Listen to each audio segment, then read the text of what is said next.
એટલે કે જે લોકોને નીતિમત્તાથી જીવવું છે અને સંસારમાં નીતિમત્તા વધે, આવો જેનો પ્રયાસ છે, આવા લોકોને મદદ કરવા ભગવાન આવે છે. હેલો, આ પહેલું સ્ટેપ. આરસી શું કરે છે?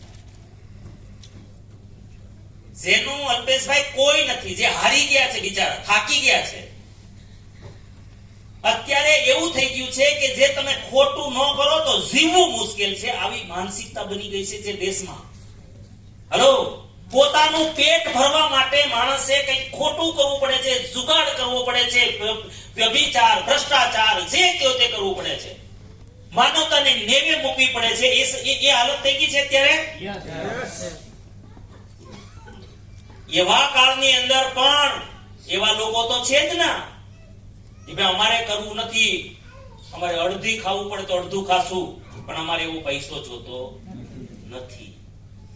આવા લોકો માટે આજે આરસીએમ કામ.